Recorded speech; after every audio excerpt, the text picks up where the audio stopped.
Atenção aos detalhes, capricho, fiscalização e continuidade. E um gosto especial por arquitetura e espaços públicos.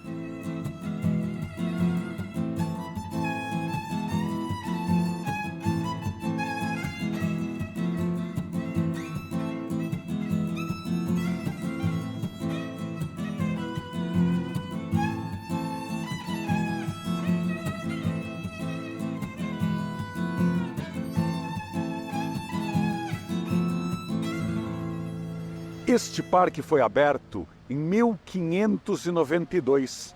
É o mais antigo das Américas, criado por europeus. Foi fundado pelo vice-rei da Nova Espanha, quase 300 anos antes do Central Park.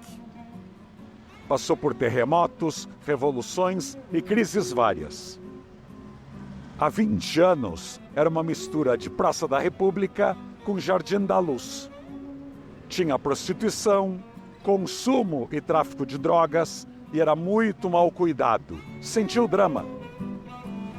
Em 2012, passou pela maior reforma em 100 anos.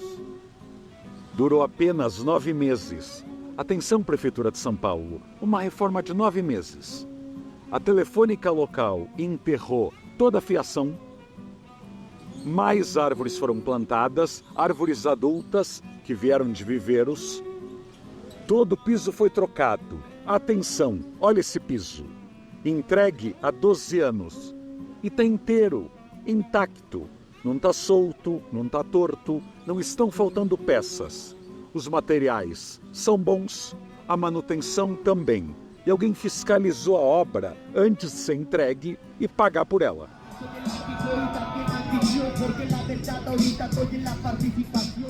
Não pensaram apenas em restaurar a praça e com todos os prédios vazios ao redor. Aqueles não fizeram outro em Anhangabaú. A Alameda foi restaurada depois que o novo Itamaraty mexicano foi aberto, que o prédio da Sears e a Torre Latino-Americana foram todos ocupados pelo Slim e vários retrofits surgiram. Resultado, na hora do almoço, na noite e no happy hour, tem muita gente frequentando o parque. Tecnologia esperta. Postes que miram o pedestre, que estão abaixo da copa das árvores. Numa área tão arborizada e verde, ela não fica escura à noite. Recentemente, a prefeita da cidade universitária da USP disse, na Folha de São Paulo, que havia estupros, crimes, uma sensação de insegurança na USP, porque faltava poda das árvores. Agora a culpa é das árvores. Não, não é. Tecnologia e design resolvem isso. Aqui na Cidade do México tem iluminação no chão, nas calçadas e postes que lembram da gente, do pedestre. As 9 fontes foram restauradas e, de fato, tem água. Os bancos são muito bons, clássicos e foram restaurados. Não tem arquitetura hostil e as pessoas não têm pânico que moradores de rua durmam nele. Palácio de Belas Artes é vizinho e ajuda a ativar a Alameda. Em noites de óperas e concertos muito concorridos, eles colocam um telão ao ar livre e uma pequena multidão se junta, sem pagar ingresso, ocupando a Alameda e desfrutando de boa música. Os novos calçadões da Cidade do México não repetiram o erro dos calçadões de São Paulo. Tanto o Zócalo quanto a Calle Madero, os maiores calçadões novos da cidade, têm transversais por perto, onde táxi, Uber e até ônibus passam. Não se tornou uma área de 40 a 50 quarteirões, onde você tem que dar voltas num dia de chuva, num dia com a mobilidade prejudicada, no dia que você tiver com compras ou com malas. Sim, se da Praça da República ao Anhangabaú, à Praça da Sé e ao Largo de São Francisco, basicamente à noite, você tem que se virar e houve um esvaziamento. Aqui na Cidade do México, ruas com séculos de existência, tem balizas e uma única pista para o carro. É uma mega dor de cabeça para o motorista, mas existe alguma possibilidade de dirigir à noite. Eles souberam desmotivar o uso do carro sem bloquear. E bicicleta pegou de vez por aqui. E os mexicanos estão começando a corrigir esse erro histórico de retirar universidades, estudantes dos centros. O claustro Sor Juana, uma das construções mais antigas da cidade do México, um antigo convento, hoje abriga uma universidade, que inclui a maior escola de gastronomia do país. É uma garantia de centenas de jovens circulando pelo bairro. Como falamos no primeiro episódio, a Prefeitura da Cidade do México criou muitos incentivos para atrair empresas, moradores e negócios para o centro. Um deles foi incentivar que o mercado imobiliário restaurasse e retrofitasse prédios antigos, inclusive transformar escritórios em apartamentos. Criaram uma regra bastante usada em Nova York da transferência de potencial construtivo. Se você pega um predinho de 5 andares, que em tese poderia ter 10, mas numa área tombada não pode, você compra, retrofita e ganha o direito para construir 5 andares em outra área da cidade que não seja tombada. Que entre nós, essa regra acontece em São Paulo, mas quase nunca consegue ser implementada graças à nossa burocracia. Mas aqui no México aconteceu. Muitos investidores no centro histórico puderam construir torres enormes no Paseo de la Reforma graças a essa troca. O centro histórico é cheio de atrações imperdíveis. O Museu Nacional, o Palácio dos Correios, o Claustro Sor Juana e o Colégio de San Ildefonso. Todos eles têm muitas atividades, porque sabem que parte disso é o que movimenta a economia do centro histórico. É centro cultural sem acervo nem programação, acaba jogando contra o centro. E parte desse atrativo cultural é o que ajudou tanto o retrofit. Primeiro vieram os artistas, que queriam espaço para um metro quadrado barato. Depois boêmios, casais gays, solteiros, casais sem filhos e muitos estrangeiros, que até gostam do exotismo e da bagunça do centro histórico. Os críticos à transformação dizem que ainda não é um bairro familiar. De fato, faltam escolas, supermercados e tranquilidade. A Cidade do México, como qualquer capital latina muito populosa, tem protestos todo dia, passeatas, gritaria e barulho. Então a classe média, as famílias maiores e a elite tradicional nunca se mudaram para o centro, nem com toda essa transformação. Tem um lado bom nisso. Apesar do encarecimento do centro, ele está longe, muito longe, do metro quadrado de bairros como Polanco, Condessa e Roma para se morar. A valorização que pulou de $600 o metro quadrado a $4.000 o metro quadrado faz com que os investidores gostem, mas não tenha se tornado um bairro de ricos. Mas os críticos acham que, com o peso do turismo, acaba sendo aí uma área transitória, de passagem, cheia de Airbnbs.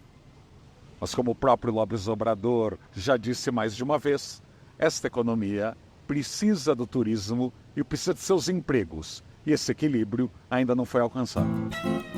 O encontro entre astecas e espanhóis é lembrado muitas vezes pela violência dos dois lados. Os sacrifícios humanos dos astecas, a Inquisição dos espanhóis.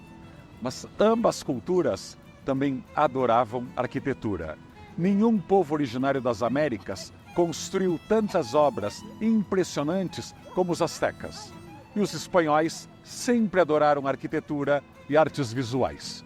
Então, há séculos, o México tem uma devoção pelos seus prédios públicos, mas também pelos prédios privados. E esse é um componente que falta tanto aos atuais políticos e empresários do Brasil. Quase todas as obras que você vê no México, inclusive essas novas aqui no Centro Histórico, são de um preciosismo e de uma monumentalidade que comprovam a consciência deles sobre o papel da arquitetura como cartão de visitas e como identidade de um povo. Ao longo, aliás, desses vídeos, você deve estar vendo diversos prédios que já eram incríveis nos séculos XVI e XVII e que ganharam reformas muito ousadas com a arquitetura contemporânea dos séculos XX e XXI. Aliás, aqui eles descobriram que a arquitetura não deve ser hermética, nem elitista, nem snob, como muitos arquitetos ditos progressistas no Brasil acham que a arquitetura deveria ser. Até nas grades do Parque Chapultepec, do Ibirapuera daqui, você vê exposição de fotos comemorando o centenário de Abraham Zabudowski, um dos grandes arquitetos mexicanos. E gente na rua descobre as obras do mestre. Mas no Colégio de São Ildefonso, no Colégio Nacional, no Claustro Sor Juana, que são instituições que nada têm a ver com arquitetura, mas há exposições sobre urbanismo e obras arquitetônicas. Eles sabem que toda a população deveria se interessar e gostar de arquitetura. É um efeito contágio fabuloso. O centro histórico da Cidade do México está perfeito? Não, longe disso, porque cidades são dinâmicas e a vigilância tem que ser constante. Basta um prefeito ou um secretário municipal trabalhar com moderação ou tirar uma sonequinha e as coisas pioram. Sim, aqui há uma continuidade. Há 30 anos a Cidade do México é governada pela esquerda, mas cada prefeito tem suas prioridades, características e rivalidades internas dentro do seu partido, como acontece no mundo inteiro. Uns foram melhores em umas áreas, outros noutras. Às vezes, os camelôs voltam, porque o primeiro que fez um acordo para tirar os camelôs, o outro acha que não deve tirar. O mesmo acontece com limpeza. Mas há um problema comum a todas as gestões, desde López Obrador. Eles produzem pouca habitação acessível. O mercado produziu muito Airbnb, lofts, apartamentos de luxo. Mas habitação social, os números são ínfimos. Para você ter uma ideia, nos 6 anos em que López Obrador foi prefeito, a média anual de produção de apartamentos na cidade era de 40 mil. Hoje, são 6 mil. Caiu muito. Em parte porque o governo nacional mexicano, ironicamente do mesmo partido, tem afugentado investidores. Há mudanças de lei a toda hora, insegurança jurídica e populismo. Velhos conhecidos do Brasil. Houve vários escândalos de corrupção aqui, entre mercado imobiliário e prefeitura, algo que também não é alheio a gente. Então houve aí um freio. E a própria prefeitura não quer liberar muita obra. Mas não existe política social com chapéu alheio. Se você quer criar moradia mais barata para quem tem poucos recursos, a prefeitura tem que produzir. E acredite, ainda há centenas de imóveis vazios, em mau estado, no centro histórico e nos vários bairros vizinhos. Porque o número de 40 quarteirões inicial, lá de 2003, foi ampliado. Hoje a área do centro histórico envolve 668 quarteirões. É uma área enorme, de muitos bairros, em 100, 200, 300, 400 anos.